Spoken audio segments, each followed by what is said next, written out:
عندي متابعات كبار بس جدات وامهات لي. بسولف لكم سالفة تو امي علمتني بها.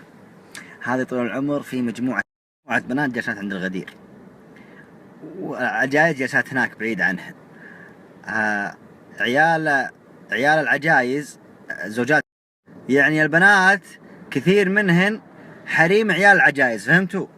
يعني هذا العجايز عندهن عيال، البنات اللي متزوجات عيالهن، فجاء بيقهر من البنات، يقصدن يصفقن بيديهن ويقصدن عشان يقهرن العجايز. فيها الظاهر في تاتش قوي بينهن، فالبنات يقصدن يقولون مع بعض، يقولون كذا: عيال العجايز عسفناهم، عيال العجايز عسفناهم، وعسافهم بس يومين، وعسافهم بس يومين. الغوارب ركبناهم، على الغوارب ركبناهم، ويرغون مثل البعاريني، يرغون مثل البعاريني. بغينا ومرناهم، كل ما بغينا ومرنا. وعاد وحده منهم عوبه كذا تقوم وترقص كذا قدام العجايز، تبي تحمسهم كذا توريهم.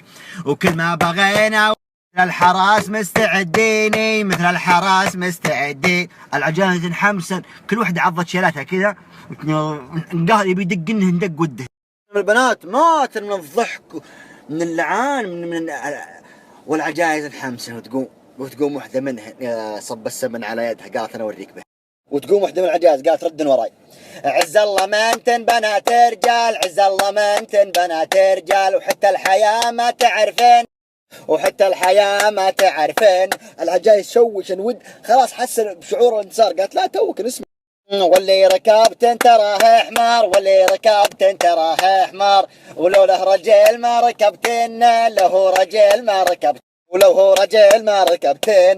العجايز كلهن تحمس، قال اربطن الشال هنا ويقرب لك كل شوي، يقرب البنات، الظاهر تبي تصير هوشه. وبتصير تصير حريم كبار، بتصير تصير حريم كبار، ومثل ما ذقنا تذوقنه، مثل ما ما ذقنا تذوقن. العجايز قربوا كل واحد نزلت، اخذت له حصاه ولا اخذت نعولها وعلى الحريم، ومثل ما ذقنا، والبنات انحاشه، ومثل ما ذقنا بردت سبدي وقول اعوذ بالله دقنهن خوش دقه، خليهن العوبات وعلى الغوارب ركبناها، ومثل ما ذقنا تذوقن والله تحمست ويلي